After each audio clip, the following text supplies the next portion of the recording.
చేస్తున్నాం తండ్రి కొందనాలు. సంపూర్ణ కుటుంబాన్ని బట్టి పరిచర్ని బట్టి ప్రార్థన చేస్తున్నాం తండ్రిని కొందనాలు చెల్లిస్తూ ఉన్నాం. అలాగే ప్రభా ఈ సమయంలో వాక్య పరిచర్య చేయబోతున్నట్టు నీ దాసులు ప్రభా మా అత్యంత ప్రియులు నాయన నవహన్ని గారిని బట్టి ప్రార్థన చేస్తున్నాం. చక్కని వర్తమానం ద్వారా మేము ఆశీర్వదించబడడానికి కృప చూపండి. మమ్మల్ని అందరినీ కూడా బలపరచండి, ధైర్యపరచండి. ప్రతి అవసరతలను ప్రభా క్రీస్తు మహిమలో మా ప్రతి అవసరతలను తీర్చమని, ఘనత మహిమ ప్రభావాలు పొందమని క్రీస్తునామం పేర ప్రార్థన చేస్తున్నాం పరమ తండ్రి. ఆమేన్. ఆమేన్. చక్కని ప్రార్థన చేసిన ప్రియులు వందనాలు అయ్య గారు, వందనాలు. యేసురత్నయ్య గారికి వందనాలు. మరి ఇక సమయంలో మనము కొద్ది నిమిషాలు సాధ్యమైనందు వాళ్ళందరూ కూడా వీడియో మోడ్లోకి వచ్చి చక్కగా దేవుని వాక్యం వినండి. ఒకవేళ ఏదైనా అనుకూల పరిస్థితుల్లో ఉండి వాక్యం వినాలనుకున్నట్లయితే చక్కగా మ్యూట్ చేసుకుని చక్కగా దేవుని మాటలు వినాలని మీకు అందరికి మనం చేస్తున్నాను. మరి ఈ సమయాన్ని దైవజనుల హుమ్ గారికి అప్పగిస్తున్నాను. వందనాలు తమ్ముడు. థ్యాంక్ యూ అన్న, థ్యాంక్ యూ సో మచ్ అన్న. దేవుని స్తోత్రములు. చాలా సంతోషము.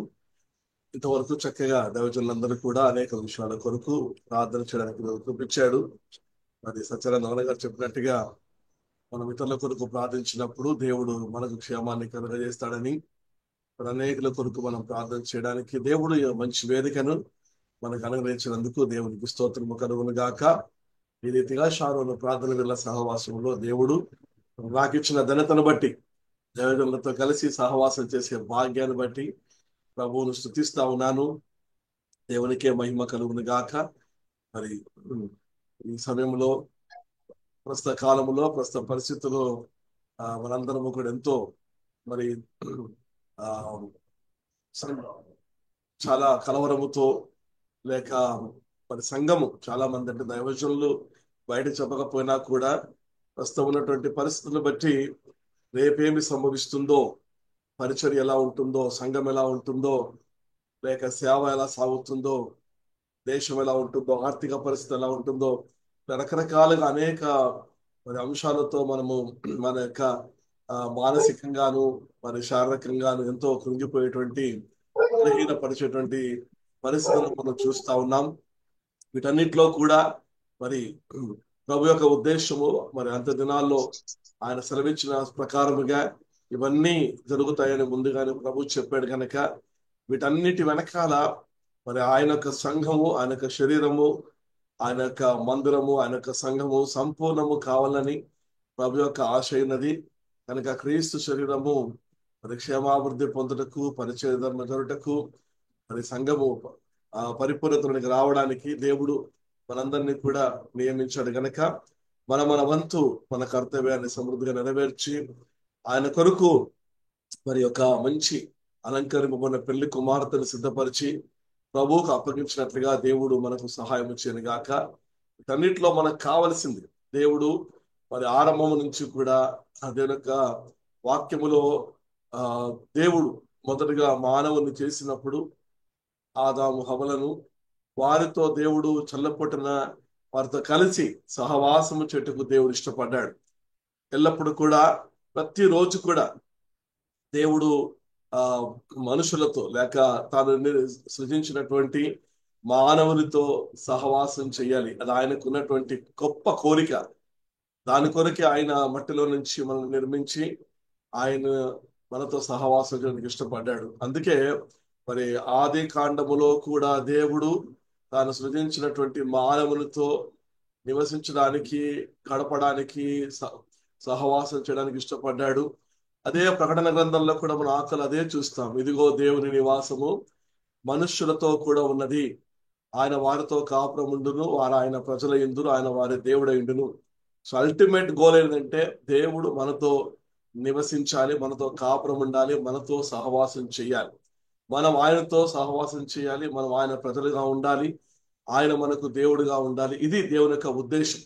ఈ మధ్య కాలంలో జరిగేటివన్నీ కూడా ఏమిటి అంటే సాతానుడు, అపవాది ఆది నుంచి ఎలాగైతే ఆదాము నుంచి హవ్వను, దేవుని నుంచి మనుషులను, సహోదరు నుంచి సహోదరుని, కుటుంబం నుంచి కుటుంబాన్ని వేరు చేయడానికి వాడు ప్రయత్నం చేశాడో ఆ వేరు చేయట కొరకే ఇవన్నీ జరుగుతూ ఉన్నాయి. కనుక దాన్ని గమనించి మరి ఏ పరిస్థితి కూడా మరి శ్రమైనా, బాధైనా, నిందైనా, వస్త్రహీనత అయినా, ఉపద్రవమైన ఏది కూడా క్రీస్తు ప్రేమ నుంచి మనలను వేరు చేయలేదు అని దేవుని యొక్క వాక్యం చెబుతుంటుండగా, ఈ శ్రమలు, బాధలు, నిందలు అన్ని కూడా ఏవి కూడా మనల్ని, మన సంఘాన్ని, దేవుని ప్రజలను దేవునితో ఏమాత్రము కూడా వేరు చేయకుండును గాక. అది మన ప్రయత్నం అయి ఉండాలి. కాబట్టి వాడు పడగొట్టడానికి ప్రయత్నం చేస్తుంటుండగా మనము సమకూర్చడానికి లేక కట్టడానికి ప్రయత్నం చేసే వారంగా ఉందుము గాక. కాబట్టి దేవుడు ఆయన యొక్క మందిరము, ఆయన యొక్క సంఘము, ఆయన యొక్క శరీరమును సంపూర్ణంగా నిర్మించడానికి ఇష్టపడుతున్నాడు. అందుకే దేవుడు మరి తనకు ప్రత్యేకించుకున్నటువంటి ఇశ్రాయేలు జనాంగాన్ని దేవుడు నిర్గమాకాండము 19వ అధ్యాయంలో మీరు నాకు స్వకీయ సాంపాద్యం అవుదురు, నాకు యాజక రూపమైనటువంటి జనమవుదురు అన్నాడు. కాబట్టి ఇశ్రాయేలు అందరినీ కూడా మరి చాలాసార్లు ఈ విషయము కొంతమందికి అర్థము కాకపోవచ్చు, లేక మింగుడు పడకపోవచ్చు, లేకపోతే అక్సెప్ట్ చేయడానికి ఇష్టపడకపోవచ్చు. కానీ దేవుడు లేవీలను యాజకులుగా చేయక మునుపే నిర్గమాకాండము 19వ అధ్యాయములో ఇశ్రాయేలు అందరినీ కూడా మీరు నాకు యాజక రూపమైన జనము అన్నాడు. అంటే ఇశ్రాయేలు అందరినీ కూడా దేవుడు యాజకులుగా చేసుకున్నాడు అప్పుడే. ఈరోజు యేసుక్రీస్తు రక్తం ద్వారా మనందరినీ కూడా ఆయనకు యాజకులుగా చేసుకున్నాడు.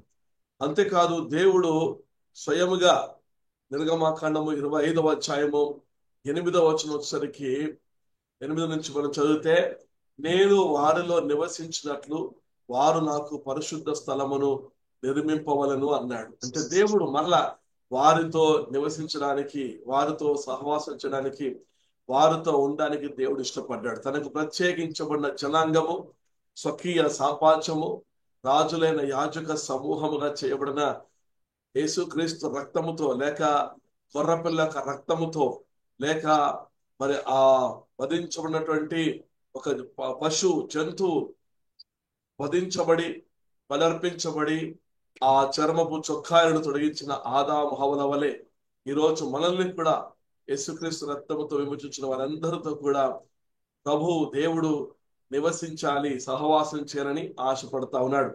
కనుక దేవుడు వారిలో నివసించినట్లు వారు తన కొరకు ఒక పరిశుద్ధ స్థలమును ప్రత్యేకముగా నిర్మించవాలని చెప్పినప్పుడు ఆయన ఒక ప్రత్యేకమైన వెంటనే ఒక మాట చెబుతాడు. మనము నిర్గమాకాండము 25వ అధ్యాయము 8, 9 వచనాలు మనం చదివినట్టయితే, నేను వారిలో నివసించినట్లు వారు నాకు పరిశుద్ధ స్థలమును నిర్మింపవలను, నేను నీకు కనపరుచు విధముగా మందిరం యొక్క ఆ రూపమును దాని ఉపకరణలన్నిటిని రూపమును నిర్మింపవలనని చెప్పి వెంటనే వారు తుమ్మకర్రతో ఒక మందసమును చేయవలను, దాని పొడుగు 2 మూరలున్నర, దాని వెడల్పు 3.5, దాని ఎత్తు 3.5. అది తుమ్మకర్రతోను అలాగే బంగారు రేఖతో పొదిగింపబడిన దానిగాను, బంగారు చెవ చుట్టూ కట్టబడిన దానిగాను, పోత పోసిన దానిగాను, దాన్ని మోయడానికి మోతకర్రలు పెట్టడానికి ఉంగరములు చేయబడిన దానిగాను, దానిని ప్రత్యేకముగా యాజకులు మాత్రమే మోసుకుంటూ వెళ్ళవలని ఆ మందసం యొక్క ప్రాముఖ్యతను దేవుడు ఆ ప్రత్యక్ష గుడారానికి ఇస్తా ఉన్నాడు. కాబట్టి చాలాసార్లు మనము దేవుడు నివసించడానికి ఒక పరిశుద్ధ స్థలం నిర్మించాలని చెప్పినప్పుడు దానికి ఆ సముద్ర వత్సల తోలు కానీ లేకపోతే ఆ యొక్క రాళ్ళు కానీ వీటన్నిటిని మనము జ్ఞాపకం చేసుకుంటుంటాం, మందసం కూడా జ్ఞాపకం చేసుకుంటుంటాము. కానీ స్పెసిఫిక్ గా దేవుడు ప్రతిసారి సృష్టించింది ఏంటంటే మందసం. ప్రత్యక్ష గుడారము కొన్న అనేక వస్తువులు ఒక వంత అయితే ఆయన మందసం యొక్క ప్రాముఖ్యతను ప్రతిసారి ప్రత్యక్ష గుడారము కట్టినప్పుడైనప్పటికీ కూడా, సొలొమోను మందిరము కట్టినప్పటికైనా, ఈరోజు దేవుని ఆలయముగా మనము కట్టబడుతున్నా కూడా is always concentrating upon the ark of the కవరెంట్. ఆ యొక్క మందసము గురించి చాలా ప్రాముఖ్యతలు ఇచ్చినట్టుగా మనం చూస్తా ఉన్నాం. ఎందుకోసం అంటే ఆ మందసము ఎందుకు ఆ మందసం అని అంటే, ఆ మందసములో దేవుని యొక్క వాక్యము మనం అదే నిర్గమకాండము 25వ అధ్యాయము మనము 14వ వచనం చదివినట్టయితే, వాటితో ఆ మందసమును మోయటకు ఆ ప్రక్కల మీద ఉంగరములలో ఆ మోతకర్రలను దూర్చవలను, ఆ మోతకర్రలు ఆ మందసపు ఉంగరములలోనే ఉండవలను, వాటిని దాని యుద్ధ నుండి తీయకూడదు. ఆ మందసములో నేను నీకిచ్చు శాసనములను ఉంచవలను. చూడండి, దేవుడు ప్రత్యక్షపు గుడారమును నివాస స్థలమును కట్టవలనని చెప్పి దానికి ప్రత్యేకంగా ఒక మందసమును తయారు చేయాలని చెప్పాడు. ఎందుకోసం అంటే ఆయన తన శాసనములను ఇవ్వబోతున్నాడు, తన వాక్యములను ఇవ్వబోతున్నాడు, తన నిబంధన పలకలను ఇవ్వబోతున్నాడు. సో ఆ నిబంధన పలకలను ఇవ్వగానే అవి ఎక్కడ ఉండాలి అంటే మందసములో ఉండాలి. కాబట్టి ఆ పలకలు ఇవ్వక ముందే దేవుడు మందసాన్ని అంటే ఆజ్ఞాపించినప్పుడు పలకలు ఇచ్చాడు. కానీ వాటిని మరి దేవుడు ఎందుకు అలా చేశాడో, మోషే ఎందుకు అలా ప్రేరేపించబడ్డాడో అది దైవ చిత్తమో నాకు తెలియదు. కానీ ఆ 40 రోజులు దేవుడితో ముఖాముఖిగా మోషే మాట్లాడి ఆ నిబంధన పలకలు తీసుకుని చేతులు పట్టుకొని కిందికి వస్తున్నప్పుడు నేను అనుకుంటాను ఆ పలకలను దాచిపెట్టడానికి, ఆ పలకలను లేక భద్రపరచడానికి, ఆ పలకలను ఎక్కడైనా ఒక స్థలములో పెట్టడానికి కొండ కింద స్థలము లేకుండా పోయింది. ఎందుకంటే ప్రజల హృదయాలు ఆ మందసమనే ఆ దేవుని రాతి పలకలతో రాయబడినటువంటి ఆ వాక్యములను వారి హృదయములు పెట్టుకోవడానికి వారి జీవితాలు, వారి హృదయాలు, వారి యొక్క బ్రతుకులు సిద్ధంగా లేవు. కాబట్టి అది కిందికి రాకముందే దాన్ని పగలగొట్టేసాడు. ఒకవేళ అది నేను చెప్పేది ఒకవేళ విచిత్రంగా అనిపించవచ్చు, కానీ ఎందుకో మనకు తెలియదు. దేవుడు రాతి పలకలు అయితే ఇచ్చాడు, కానీ ఆ రాతి పలకలు కిందికి రాకముందే, ప్రజల హృదయాలలోనికి వెళ్ళకముందే, ఎవరో చేతులు పెట్టబడక మునిపే, ఏదో ఒక స్థలంలో పెట్టబడక మునిపే అవి పగలగొట్టబడ్డాయి. అందుకేనేమో రెండవసారి మరలా రాతి పలకల కొరకు మోషే వెళుతున్నప్పుడు మోషే ఒక మాట అంటాడు. ద్వితీయోపదేశ కాండములో 10వ అధ్యాయం 1వ వచనంలో, ఆ కాలమందు యెహోవా మునుపటి వాటి వంటి 2 రాతి పలకలను నీవు చెక్కుకొని కొండ ఎక్కి నా యొద్దకు రమ్ము, మరియు నీవు ఒక కర్ర మందసమును చేసుకొనవలెను. నీవు పగలగొట్టిన మొదటి పలకల మీదనున్న మాటలను నేను ఈ పలకల మీద వ్రాసిన తర్వాత నీవు ఆ మందసములో వాటిని ఉంచవలనని నాతో చెప్పెను. మొదటిసారి వచ్చినప్పుడు ఆయన మందసాన్ని లేక ఒక నిబంధన పలకలను పెట్టడానికి ఒక పరిశుద్ధమైన స్థలమును నిర్మించలేకుండా ఉన్నాడు. కాబట్టి ఒకవేళ అది కాకతాళీయంగానో యాదృచ్ఛికంగానో లేకపోతే కావలసుకునో కానీ అది కిందికి రాకముందే పగలగొట్టబడ్డాయి. రెండోసారి ఇస్తున్నప్పుడు దేవుడు చెప్పాడు, నేను ఆ పలకలు ఇచ్చే ముందు నీవు మందసము, కర్ర మందసమును సిద్ధపరచుకుని రావాలా.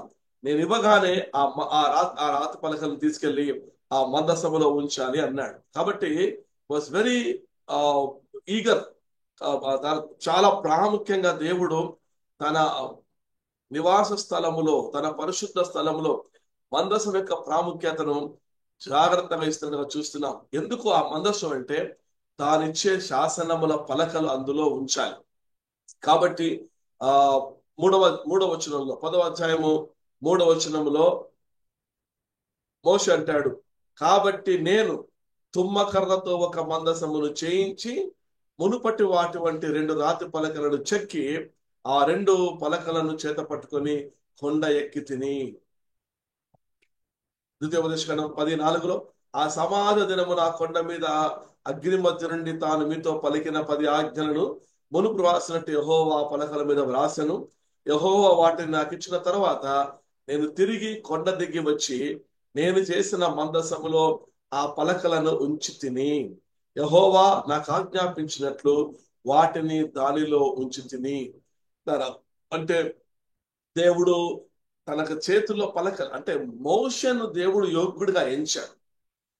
దేవుని వాక్యములను, నిబంధన పలకలను మోషే చేతికి ఇవ్వడానికి దేవుడు అతన్ని యోగ్యుడిగా ఎంచాడు. అందుకే ఆ మోషేకు దేవుడు తన ఆ ఆజ్ఞలను ఇవ్వడానికి మోషేను పిలిచినప్పుడు, ఆ సీనాయి పర్వతం మీదకి వచ్చినప్పుడు నీవు తప్ప, ఆయన తర్వాత యెహోషువ కూడా వెళ్ళాడు, వారిరువురు తప్ప ఇంకెవ్వరైనా కూడా ఆ కొండను సమీపిస్తే వాడు నిశ్చయముగా మరణ శిక్ష నొందవలన్నాడు. So the word of God, దేవుని యొక్క వాక్యం ఆ నిబంధన పలకలు, ఆ వాక్యము ఎంత విలువైందంటే అది పరిశుద్ధమైన స్థలములో ఉంచబడి, పరిశుద్ధులైన వారి చేతిలో ఉంచబడి, భద్రముగా దాని మహిమ, దాని కార్యము, దాని నెరవేర్పు వారి జీవితంలో జరగాలని దేవుడు ఆశిస్తున్నట్టుగా చూస్తున్నాం. అటు ఆ పలకలు ఇవ్వగానే అది మందసములో పెట్టబడాలి. మందసం ఎక్కడ ఉంటుంది? అతి పరిశుద్ధ స్థలంలో ఉంటుంది. ఆ అతి పరిశుద్ధ స్థలములో ఆ మందసం పైన కరుణాపీఠం ఉంటుంది. ఆ కరుణాపీఠం పైన కెరూబులు ఉంటాయి. ఇవన్నీ కూడా ఎందుకు? ఎందుకంటే it has to protect the word of God.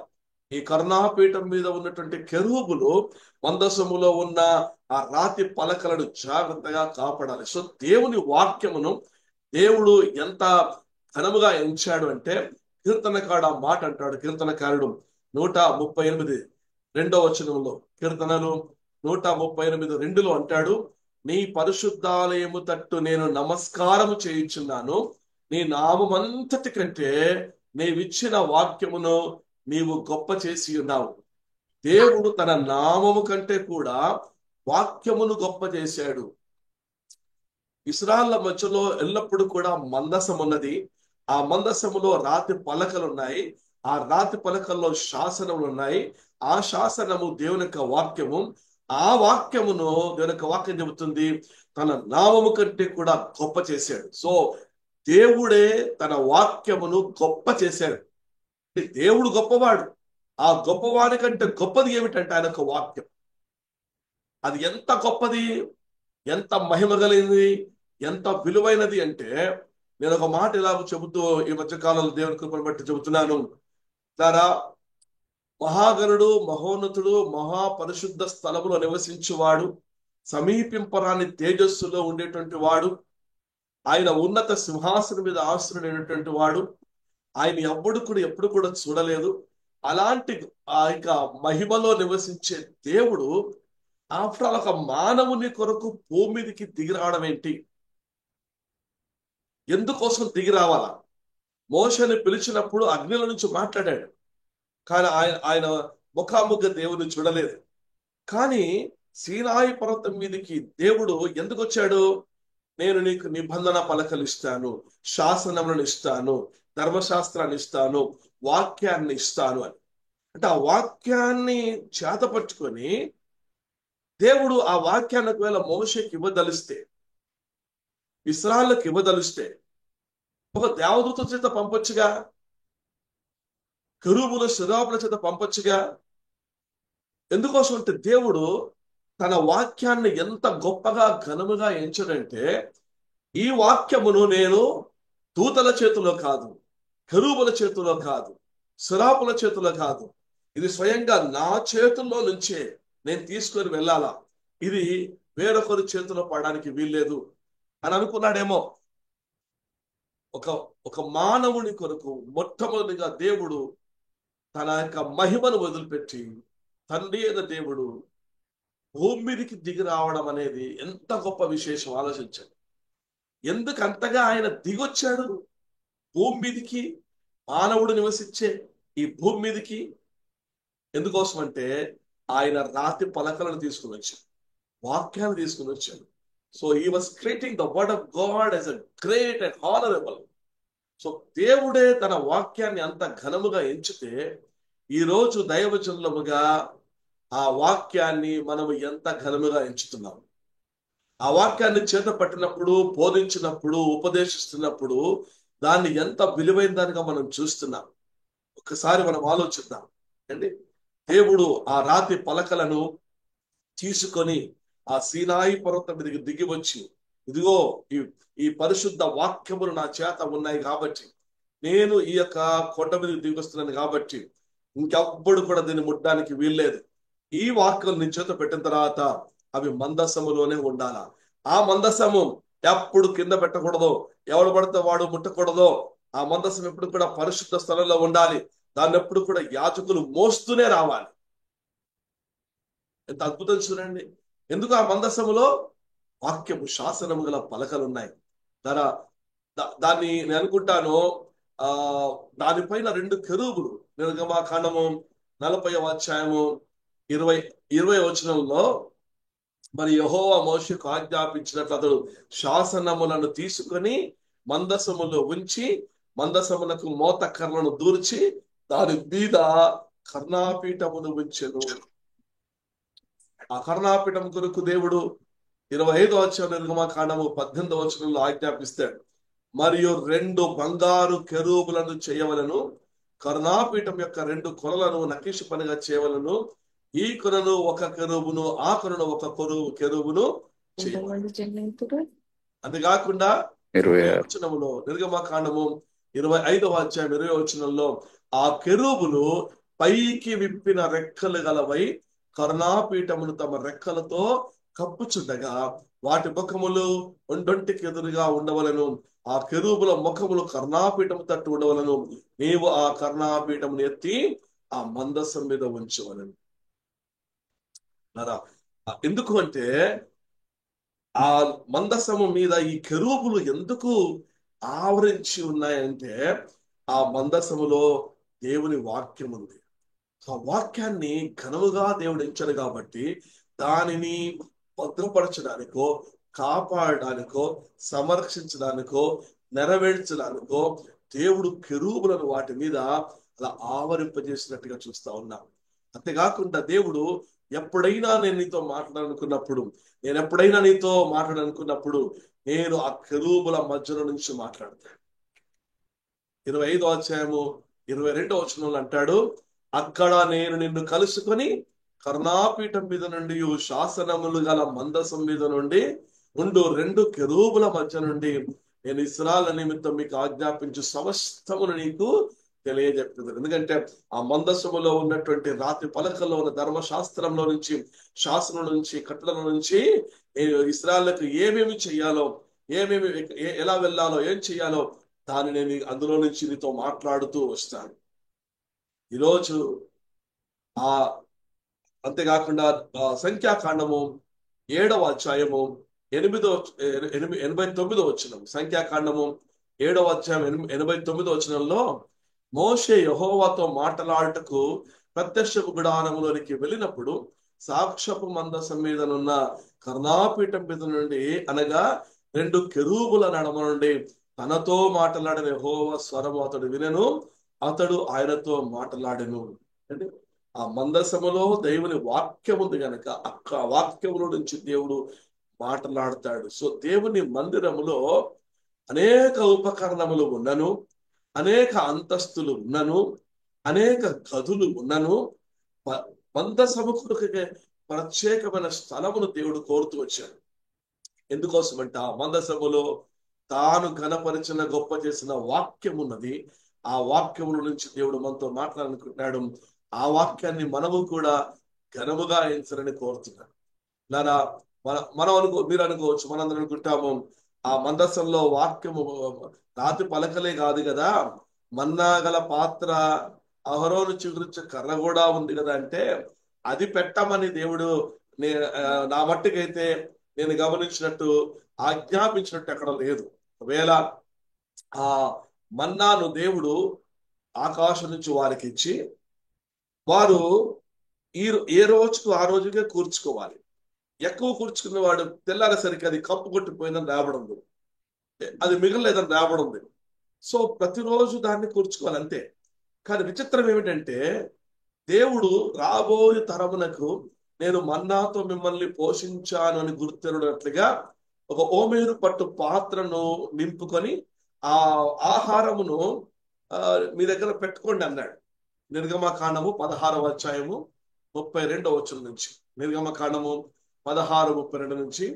మరియు మోషే ఇట్లనెను, యెహోవా ఆజ్ఞాపించినదేమనగా, నేను ఐగుప్తు దేశము నుండి మిమ్మును బయటికి రప్పించినప్పుడు అరణ్యములో తినుటకు నేను మీకు ఇచ్చిన ఆహారమును మీ వంశస్థులు చూచున్నట్లు వారు తమ యొద్ద ఉంచుకున్నటకు దానితో ఒక ఓమేరు పట్టు పాత్రను నింపుడనను. కాబట్టి మోషే అహరోనుతో, నీ ఒక గిన్నెను తీసుకొని దానిలో ఒక ఓమేరు మన్నాను పోసి మీ వంశస్థులు తమ యొద్ద ఉంచుకున్నటకు యెహోవా సన్నిధిలో దాన్ని ఉంచుమనను. దేవుడు ఏమని చెప్పాడంట, నా సన్నిధిలో ఉంచుమని చెబితే అప్పుడు యెహోవా మోషేకు ఆజ్ఞాపించినట్లు ఉంచబోటకు సాక్ష్యపు మందసము ఎదుట అహరోను దాన్ని పెట్టెను. ఆ తర్వాత అది మందసంలోకి వచ్చింది. కానీ అది అంతవరకు ఆ దేవుని సన్నిధిలో మందసము ఎదుట అది ఉన్నట్టుగా మనం చూస్తా ఉన్నాం. అయితే కొత్త నిబంధనలకు వచ్చేసరికి ఆ మందసము లోపలికి మన్నా గల పాత్ర వెళ్ళిపోయింది, అహరోను చిగురించు కర్ర వెళ్ళిపోయింది. అయితే దేవుడు ప్రథమ స్థానం ఇచ్చింది మొదటి నుంచి. ఆ మందసంలో శాసనము గల పలకలు ఉండాలి, శాసనం గల పలకలు ఉండాలి, నేను ఇచ్చిన రాత్రి పలకలు ఉండాలి అని చెప్తూ వచ్చాడు. అయితే ఈరోజు కొత్త నిబంధనకు వచ్చేసరికి ఎబ్రీ గ్రంథకర్త రాసినప్పుడు ఎబ్రీ గ్రంథము 9వ అధ్యాయము 4వ వచనంలో అందులో సువర్ణ దుపార్తియు అంతటను బంగారు రేకులతో తాపబడిన నిబంధన మందసమును ఉండెను. ఆ మందసములో మన్నాగల బంగారు పాత్రయు చిగురించిన అహరోను చేతి కర్రయు నిబంధన పలకలు ఉండెను. చూడండి, దేనికి మొదటి స్థానం ఇవ్వాలో అది వెనక్కి వచ్చేసింది. మన్నాగల పాత్ర మొదటి స్థానం వచ్చింది, చిగురించిన అహరోను కర్ర రెండవ స్థానానికి వచ్చింది, నిబంధన గల పలకలు మూడవ స్థానానికి వచ్చింది. ఎందుకోసం అంటే ప్రజలు అలాగా మారిపోయారు. మన్నాగల పాత్ర అంటే అర్థం ఏంటి? ఆహారం, ఉచితముగా దొరికే భోజన పానం, అరణ్యంలో హాయిగా పోషించబడుతున్నాయి. యేసుప్రభు అన్నాడు, ఆయన అనేక మంది వెంబడిస్తా ఉంటే, మీరు భోజనము పానము కొరికి నన్ను వెంబడిస్తున్నారు కానీ మన దేనికి కాదన్నాడు. సో ఈ రోజు కూడా చాలా మంది మన దేహము దేవుని ఆలయం, దేవుడు నివసించే పరిశుద్ధ స్థలం. ఇందులో ఈ మానవుడికి ప్రభు దగ్గరికి వచ్చినప్పుడల్లా ఏం కోరుకుంటాడంటే ఆహారము, భోజనము, పానము, వస్త్రము. అందుకే ప్రభు అన్నాడు, మీరు ఏమి తిందుమో, ఏమి త్రాగుదుమో, ఏమి ధరించుకుందో దాని గురించి చింతించకండి, మొదట నా నీతిని, నా రాజ్యాన్ని వెతకండి, అప్పుడు అవన్నీ మీకు అనుభవించబడతాయి. కానీ మనుషుడికి ఈరోజు ఏం అవసరమైంది? భోజనము, పానము, ఆహారము, పోషణ, సంరక్షణ. రెండోది ఏంటి? అహరోను చిగురించి కర్ర, అద్భుతాలు జరిగేటువంటి మహత్కార్యాలు, సూచక్రియలే కావాలి అండి. అయితే ఈ ఆహారము, పానము, భోజనమైన ఈ అద్భుతాలు, సూచక్రియలు, మహత్కారులైనా అవి ప్రాముఖ్యము కాదు. దాని ద్వారా దేవుని వాక్యము కనపరచబడాలి. నిబంధన పలకలు ప్రాముఖ్యము, వాక్యం ప్రాముఖ్యము. అద్భుతాలు లేవని కాదు, ఆశీర్వదించడని కాదు, పోషించడని కాదు, సూచక్రియలు, మహత్కారాలు చేయడని కాదు. కానీ వాటన్నిటిని బట్టి ఏమి జరగాలి అంటే దీనికి వాక్యం చెబుతుంది. మార్కు సువార్త 16వ అధ్యాయము 20వ వచనంలో, మార్కు సువార్త 16వ అధ్యాయము 20వ వచనంలో, వారు బయలుదేరి వాక్యమంతటా ప్రకటించిరి, ప్రభు వారికి సహకారుడై ఉండి వెనువెంట జరుగుచూ వచ్చిన సూచక క్రియల వలన వాక్యమును స్థిరపరచుచుండెను. ఆశీర్వాదము ద్వారా, అద్భుతాల ద్వారా, సూచక్రియల, మహత్కారుల ద్వారా ఏమి జరగాలి అంటే నిబంధన వాక్యము స్థిరపరచబడాలి, ప్రజలు వాక్యములు కట్టబడాలి. వాక్యము ప్రాధాన్యత, వాక్యము ప్రాముఖ్యము. కానీ ఈరోజు వాక్యాన్ని పక్కన పెట్టేశారు. మన్నాగల పాత్ర, చిగురించి అహరోను కర్ర, దీనికి ఎక్కువ ప్రాముఖ్యత ఇచ్చేస్తున్నారు.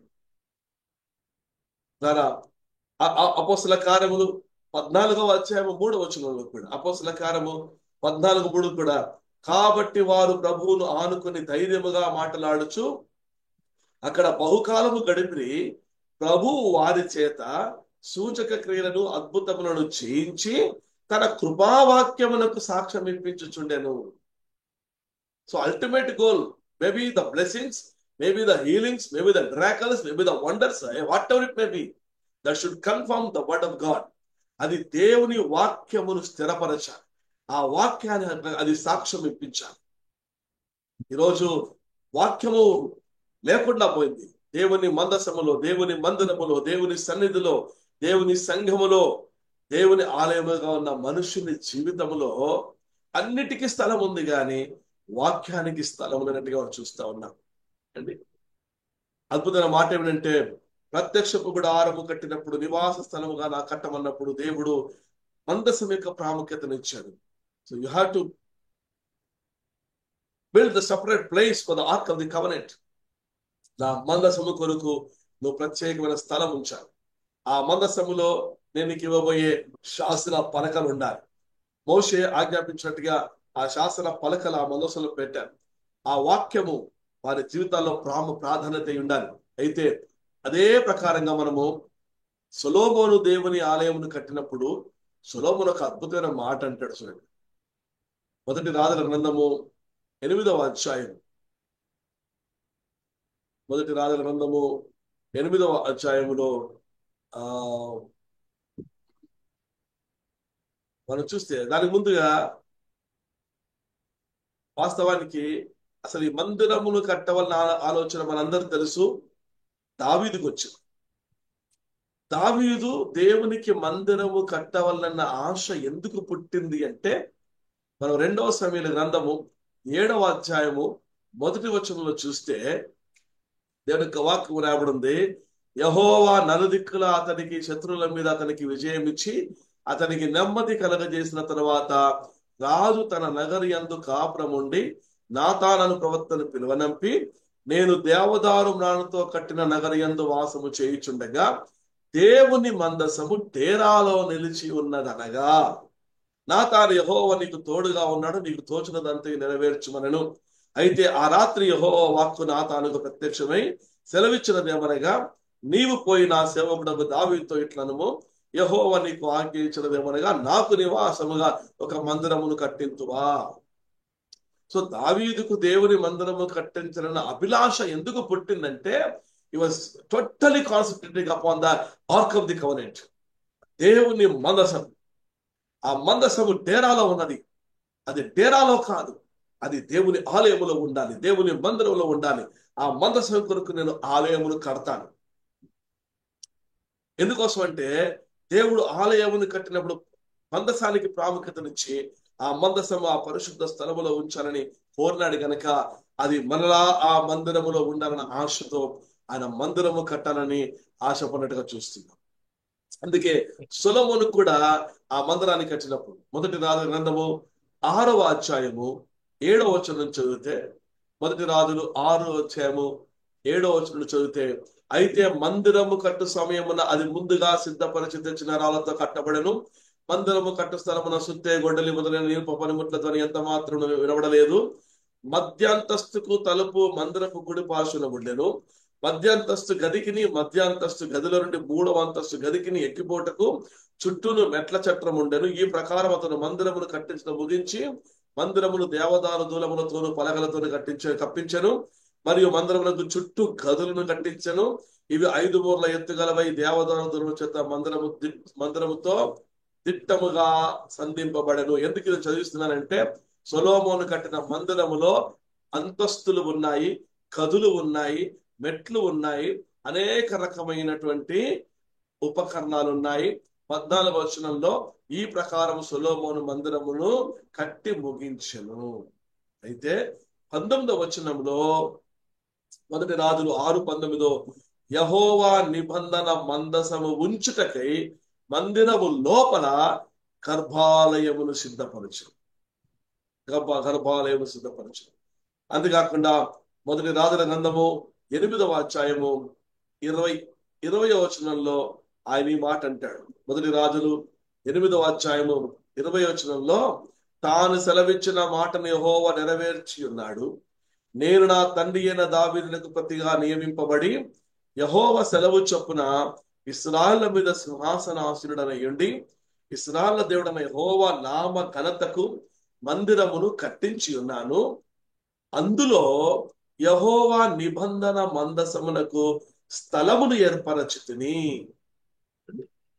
నేను దేవుడు నాకు సెలవిచ్చిన ప్రకారంగా నా తండ్రికి అభిలాష పుట్టింది, ఆయన ఒక మందిరము కట్టాలనుకున్నాడు. అప్పుడు దేవుడు నా తండ్రి అయిన దావీదునకు మనసు పుట్టినప్పుడు, నీ తాత్పర్యం మంచిదే, నువ్వు మంచి తాత్పర్యం కలిగి ఉన్నావని చెప్పాడు. మందిరం అయితే నీవు కాదు కట్టాల్సింది మందిరము, నీ కుమారుడు నీ నడుములో నుంచి పుట్టబో నీ కుమారుడు కడతారని చెప్పాడు. కాబట్టి ఆ యొక్క దర్శనం చొప్పున, ఆ దేవుని ఆజ్ఞ చొప్పున నేను నా తండ్రి యొక్క దావీదునకు ప్రతిగా నియమింపబడి ఆయన సింహాసనం మీద కూర్చుండబెట్టబడి. చూడండి, సో ఇంకా చాలా విషయాలు ఇందులో ఉన్నాయి. నేను వాటన్నింటిని దాటుకుంటూ వస్తున్నాను, ఎందుకంటే సమయం తక్కువ ఉంది కాబట్టి. అసలు దావీదు దేవుని మందిరాన్ని కడతానన్నప్పుడు సొలొమోను దాన్ని కడతాడని చెప్పాడు. దానికి దేవుడు ఏమంటాడంటే, నీ నడుములో నుంచి పుట్టబోవు నీ కుమారుడు కడతాడు అన్నాడు. సో ఇవన్నీ కూడా మనము ఒకవేళ లింక్ చేసినట్టయితే, అసలు దావీదు నడుములో నుంచి పుడతాడా, దావీదు గర్భంలో నుంచి పుడతాడా?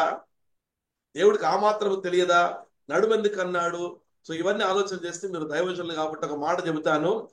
దేవుని ఆలయం అంటే దేవుని మందిరం, దేవుని మందిరం అంటే జీవగల దేవుని సంఘము, సంఘము అంటే దేవుని ప్రజలు. సో మనము, మన దేహము దేవుని ఆలయము, దేవుని ఆత్మ మనలో నివసిస్తున్నాడని దేవుడు చెప్పాడు. ఎందుకు నివసిస్తున్నాడంటే, ఆయన మొదటి నుంచి ఆయన మానవులతో నివసించాలి, కాపురం ఉండాలని దేవుని యొక్క ఉద్దేశము, సంకల్పము, చిత్తము అది ప్రకటన గ్రంథంలో కూడా రాయబడింది. కాబట్టి ఆ సంఘమును అంటే ఆ దేవుడు ఆదామును చేసినప్పుడు ఆదాము ప్రక్కటెముకలో నుంచి స్త్రీనిగా చేసిన రాబడింది. యేసు ప్రభు శిలువ వేయబడినప్పుడు ఆయన ప్రక్కలో నుంచి కారణ రక్తము ద్వారా, నీటి ద్వారా సంఘం ఏర్పరచబడదని రాబడింది. ఆ సంఘమే మనమై ఉన్నాము. కాబట్టి దావీదు కూడా కట్టాలనుకున్నాడు, కానీ దావీదు యొక్క నడుములో నుంచి పుట్టే సొలొమోను అన్నాడు. సొలొమోను తన ఏమన్నాడంటే, నేను దావీదుకు ప్రతిగా ఉన్నాను, నేను దావీదుకు వేరుగా లేను, నా తండ్రికి వేరుగా లేను, నేను నా తండ్రికి సమానంగా ఉన్నాను, ఆయనతో పాటు ఆయన సింహాసనం కూర్చుని పెట్టబడ్డాను అన్నాడు. అంటే యేసుప్రభు అన్నాడు, నా సంఘమును నేను కట్టుదును. తండ్రి అయిన దేవుని ఉద్దేశం ఏంటంటే, దేవుని నివాస స్థలము కట్టబడాలి. తండ్రి అయిన దేవుడు కాదు, కుమారుడైన యేసుక్రీస్తు వారు ఆ సంఘాన్ని కట్టాడు. ఆ కుమారుడైన యేసుక్రీస్తు వారు ఎవరు అంటే, తండ్రితో సమానంగా ఉన్నాడు. ఆయనతో సమానముగా ఉంట విడిచిపెట్టకూడని భాగ్యం అని ఎంచుకోలేదని ఒక వాక్యం చెబుతుంది. నడుములో నుంచి వచ్చిన వాడు, నన్ను చూసిన వాడు నా తండ్రిని చూసినాడు, నేనును నా తండ్రిని ఏకమై ఉన్నాం, మేమిద్దరము ఒకటై ఉన్నాం అన్నాడు. కాబట్టి తండ్రి స్థానంలో కుమారుడు ఉన్నాడు. కుమారుడు సంఘాన్ని కట్టాడు, మందిరాన్ని కట్టాడు. కాబట్టి ఈరోజు ఆ రీతిగా మనము సమానమైనటువంటి కుమారుడైన యేసుక్రీస్తు ద్వారా మనము కట్టబడుతున్నామని, నా సంఘం నేను కడతానని యేసు ప్రభు చెప్పినట్టుగా మనం జ్ఞాపకం ఉంచుకోవాలి. అయితే నా తండ్రికి అభిలాష పుట్టింది, నేను కట్టాను అని చెబుతూ ఏమంటాడంటే, అందులో యెహోవా నిబంధన మందసమునకు స్థలమును ఏర్పరచింది. So I have separated the place for the ark of the covenant. నేను ఎన్నో అంతస్తులు కట్టాను, గదులు కట్టాను, ఉపకరణాలు కట్టాను, బట్ నా ప్రాముఖ్యమైన ఆలోచన ఏంటంటే, మందసము కొరకు స్థలమును ప్రత్యేకించాను. ఎందుకోసం అంటే, నా తండ్రి అయిన దావీదు కూడా మందసము డేరాలో ఉందని చెప్పే మందిరాన్ని కట్టాడు. మందసం యొక్క ప్రాముఖ్యత ఎందుకోసం అంటే, అందులో శాసనం గల పలకలు ఉన్నాయి. ఏంటి? నిబంధన మందసము. చూడండి, మొదటి రాజుల గ్రంథము 8వ అధ్యాయము 21వ వచనంలో ఏమంటాడంటే, అందులో యెహోవా నిబంధన మందసమునకు స్థలమును ఏర్పరచితిని, ఐగుప్తు దేశములో నుండి ఆయన మన పితరులను రప్పించినప్పుడు ఆయన చేసిన నిబంధన అందులోనే ఉన్నది. ఎందుకోసం నేను మందసాని కొరకు ప్రత్యేకమైన స్థలం ఏర్పాటు చేశానంటే, ఆయన నిబంధన పలకలు అందులో ఉన్నాయి, ఆయన శాసనములు అందులో ఉన్నాయి. అందుకే దానికి 9వ వచనంలో ఒక మాట రాబడింది.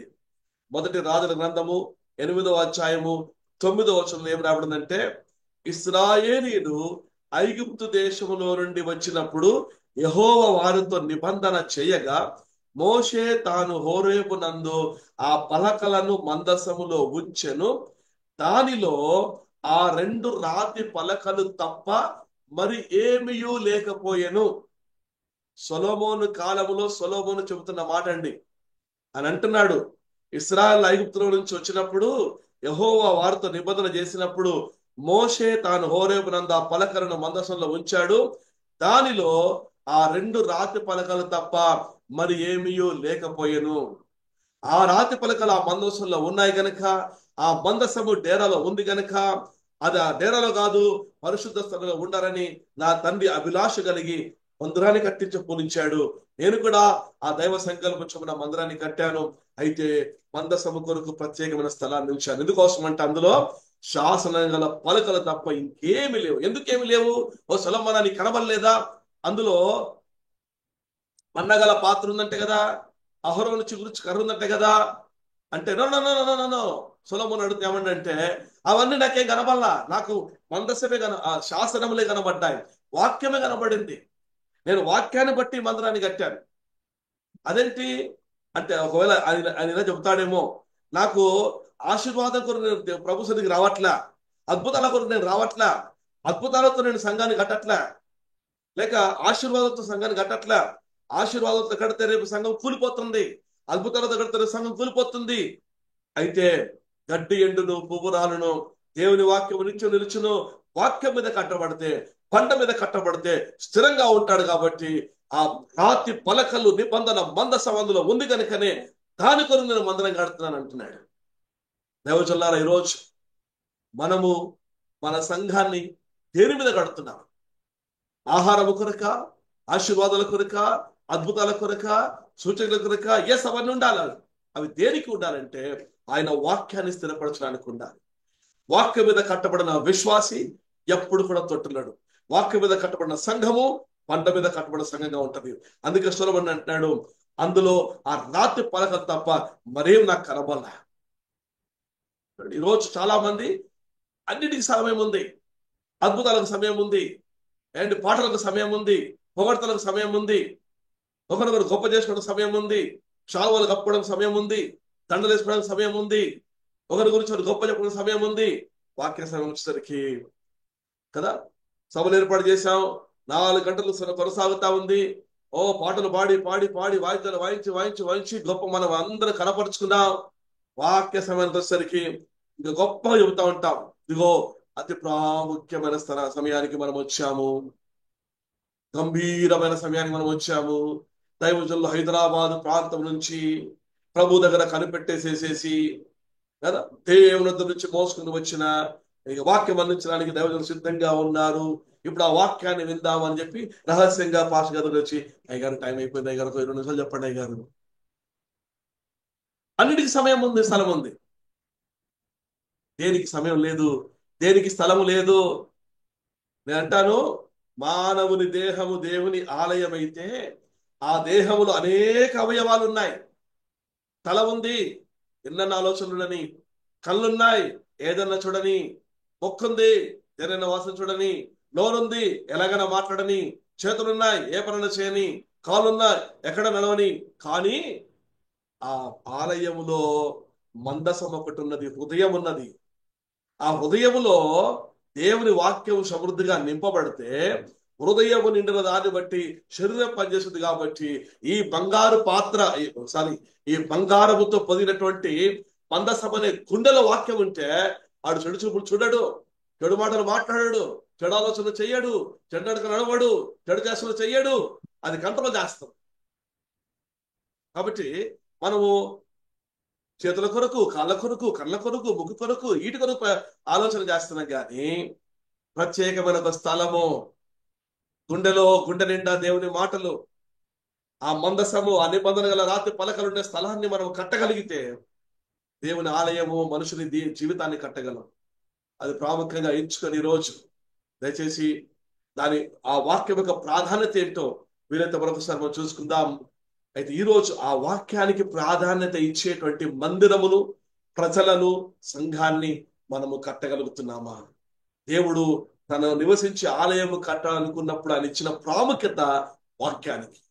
ఆ వాక్యం ఎంత ప్రాధాన్యత ఇచ్చాడంటే, ఆ వాక్యము ఉన్నట్టుగా భూమి మీదకి వస్తే మనుషుడు బతకలేడు గనక ఆ వాక్యము శరీరధారి మన మధ్యకి వచ్చాడంటే, శరీరధారిగా వచ్చాడు.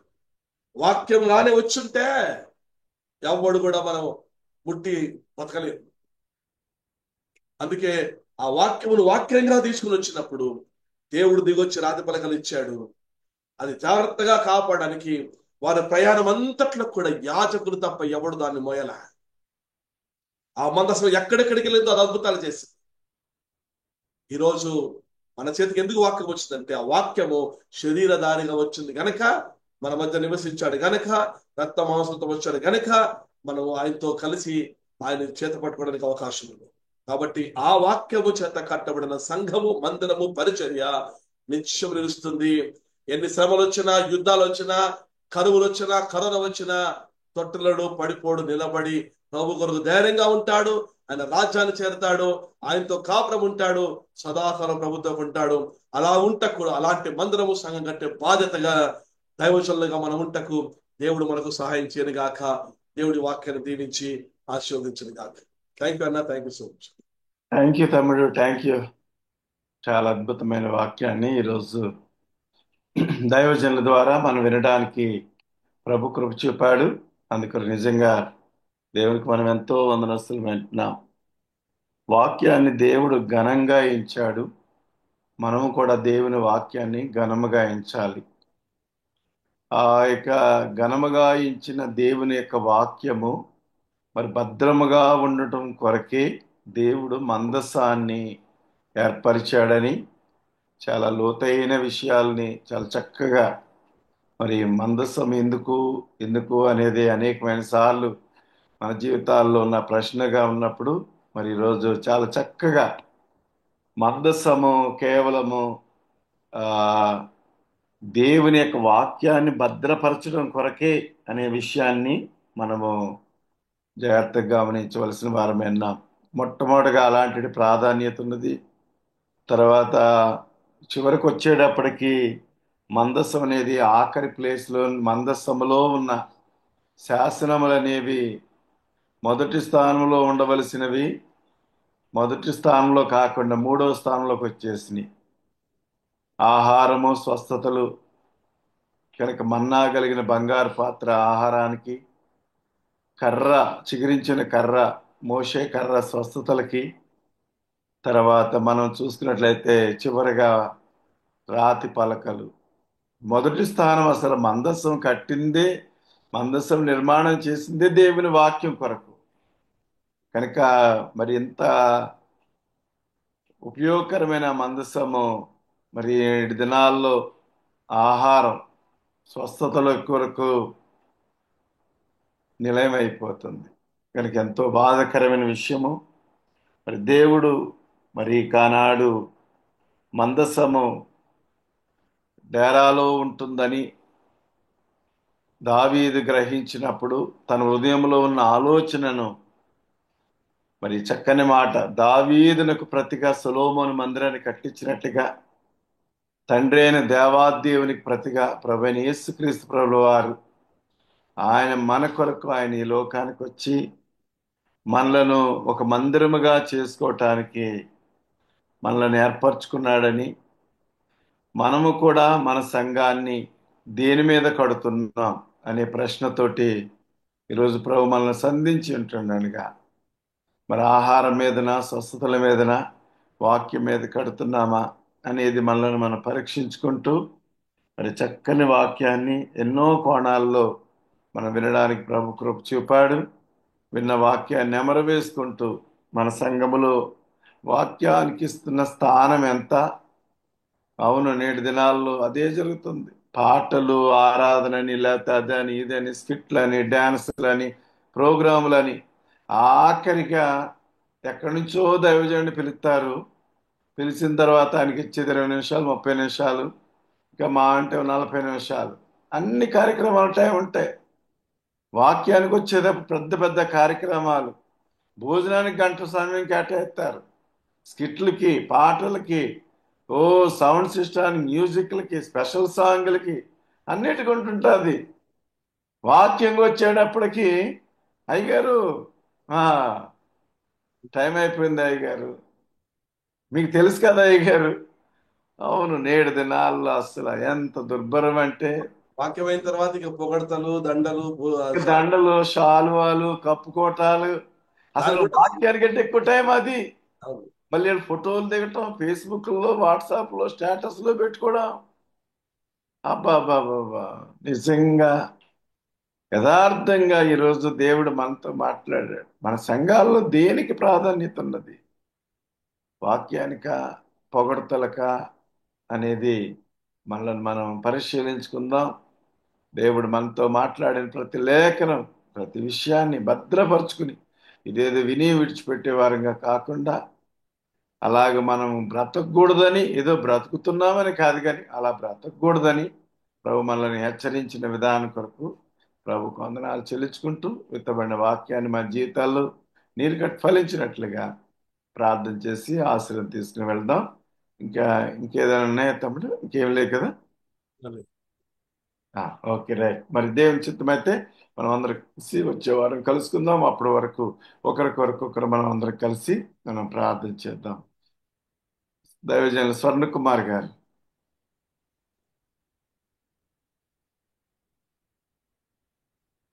అయ్యగారు. ప్రార్థన చేయండి. అయ్యగారు బిషప్ గారు ఆశీర్వదిస్తారు. ఓకే అయ్యగారు.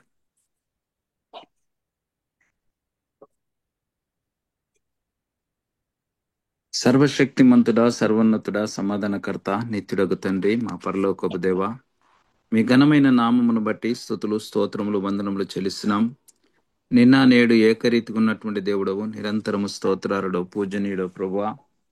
మరి ఉదయకాలం కూడా తండ్రి ప్రభువా, మరి దేవా నీ సన్నిధిలో తండ్రి, మరి షారోన్ ప్రార్థన వీరుల సహవాసంగా మేము కలిసి దేవా మిమ్మల్ని స్తుతించడానికి, అలాగే మా ప్రభువా మరి దేవా నిజమే తండ్రి, ఈ రోజుల్లో ఉన్నటువంటి పరిస్థితులు మా దేవా దేనికి ఘనత, దేనికి మహిమ వెళుతుంది అనేది మా తండ్రి స్పష్టంగా మీ దాసుని నోటి నుంచి మీరు మాట్లాడుతూ వచ్చిన ప్రతి లేఖనాన్ని బట్టి వందనాలు చెల్లిస్తున్నాం దేవా.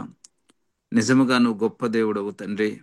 వర్ణించటానికి, గణపరచటానికి, స్తుతించటానికి మా బ్రతుకు, మా జీవితం సరిపోదు దేవా. అన్నిటికీ అంతముంది కానీ వాక్యానికి అంతము లేదు.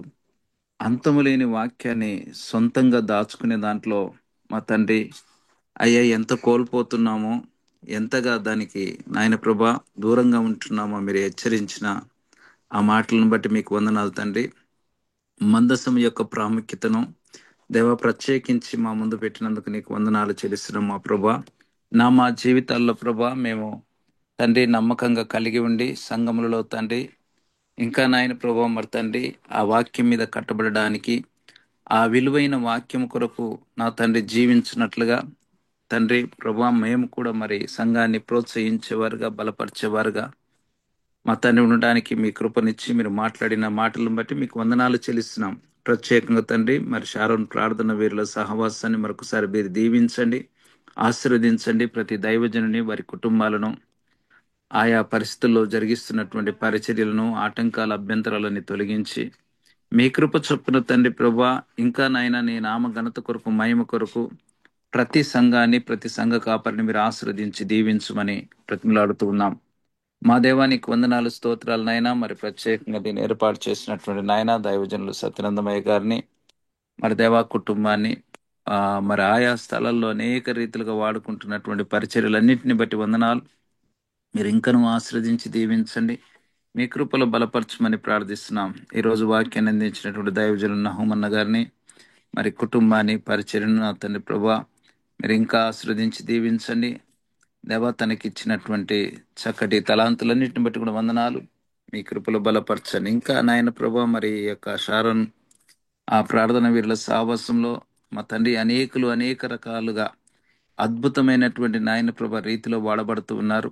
వారందరిని బట్టి నీకు వందనాలు చెల్లిస్తున్నాం. పరిచర్యలన్నింటినీ మీరు దీవించమని ప్రార్థిస్తున్నాం. ఇప్పుడున్న పరిస్థితులు ప్రభా ఆటంకాలు, అభ్యంతరాలు జరుగుతున్నప్పటికీ నీ వాక్యం విస్తారంగా ఇంకా వెదజల్లబడినట్లుగా ద్వారములు తెరవండి, కార్యములు జరిగించండి, ఆటంకాలు తొలగించండి. అభ్యంతరాలు ఎవరి వలన కలుగుతున్నాయో వారందరినీ నాయన మీ రక్షణ కార్యంలో నా తండ్రి ప్రభు వారి జీవితంలో జరిగినట్లుగా మీ కృపలో జ్ఞాపకం చేసుకొని మా తండ్రి రుచి చూసి ఎరగగలిగిన ధన్యతను మీరు అనుగ్రహించమని ప్రార్థిస్తున్నాం. అలాగున మా ప్రభా మరి తండ్రి యుద్ధ పరిస్థితులు అవి నా తండ్రి ప్రభా ఎంతగానో తండ్రి మనుషులను భయక్రాంతులుగా చేస్తున్న పరిస్థితులు అయితే ఉంటున్నాయి. ప్రపంచం అంతట్లో తండ్రి ఇవన్నీ చూస్తున్నప్పుడు, భూకంపాలు కావచ్చు తండ్రి ఇవన్నిటిని చూస్తున్నప్పుడు నాయన నీ రాకడ సమీపిస్తుందని, ఇంకా మేము మెలకువగలిగి ఉండాలని మీరు హెచ్చరించినటువంటి విధానములో మేము నడుచుకోవడానికి మీ కృపను అనుగ్రహించమని ప్రార్థిస్తున్నాం.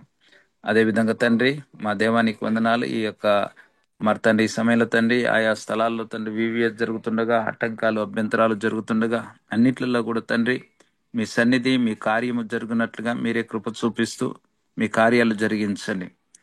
మా దేవానికి వందనాలు, స్తోత్రం నాయన. మరి సేవకులందరి మధ్యన మంచి ఐక్యతనిచ్చి మీరు బలపరచమని ప్రార్థిస్తున్నాం. ఒకరినొకరు, ఒకరికంటే ఒకరు యోగ్యులుగా ఎంచుకొని ఒకరికంటే ఒకరిని నాయన ప్రభా గణపరుచుకుంటూ ఈ లోకంలో తండ్రి ప్రభా మాకు ఇచ్చినటువంటి దేవా పనిని చక్కగా చేయటకు గాను కృపను అనుగ్రహించమని ప్రార్థిస్తూ ఇదిగో మా ప్రభా మరొకసారి మమ్మల్ని అందరినీ కూడా మీ చేతులకు అప్పగిస్తూ రేపు జరగబోతున్న ఆరాధన నీకు మహిమకరంగా మరి అనేకులకు ఆశీర్వదకరంగా దీవెనకరంగా ఉండునట్లుగా జ్ఞాపకం చేసుకుని బలపరచమని ప్రార్థిస్తున్నాం, సిద్ధపరచమని ప్రార్థిస్తున్నాం. మీరే మీ యొక్క సన్నిధిలో ఉన్నటువంటి ఆశీస్సుల దీవెనల చేత దీవించమని దేవా, మరొకసారి మమ్మల్ని అందరినీ కూడా మీ చేతులకు అప్పగించుకుంటూ మా మా ప్రాంతాల్లో మీరు ద్వారములు తెరిచి కార్యములు జరిగించమని దేవా, మరి ప్రతి సంఘ కాపరికి నీ సంఘాలకు నీ కాపుదల భద్రతను అనుగ్రహించి ఆరోగ్యం ఆయుష్నిచ్చి బలపరుస్తారని నమ్ముచు మమ్మల్ని మేము తగ్గించుకుంటూ మీ నామం హెచ్చిస్తూ ఈ కొద్ది మనవులు విశ్వాసముతో నమ్మకముతో మా ప్రభువైన యేసుక్రీస్తు నామమున అడిగి ప్రార్థన చేసి కృతజ్ఞత చెల్లించి వేడుకొనుచున్నాము తండ్రి. ఆమేన్. ఆమేన్. ఆమేన్. మన పరమ తండ్రి అయిన దేవుని యొక్క ప్రేమ, మన ప్రభువైన యేసుక్రీస్తు వారి కృప, పరిశుద్ధాత్మ దేవుని యొక్క సహవాసం సన్నిధి ఈ దినము శారను ప్రేరు వారిగా జూములో పాల్గొన్నటువంటి ప్రతి దైవజను మీదను, చక్కటి వాక్యం అందించినటువంటి దైవజనుని మీదను, శారను ప్రేరు వారు నడిపిస్తున్నటువంటి నాయకుల మీదను, చేరి వచ్చిన అందరి మీదను మీ రాగల నిశ్చయము సదా తోడ ఉండి నడిపించును గాక. ఆమేన్. అందరికి వందనాలు. దేవుడు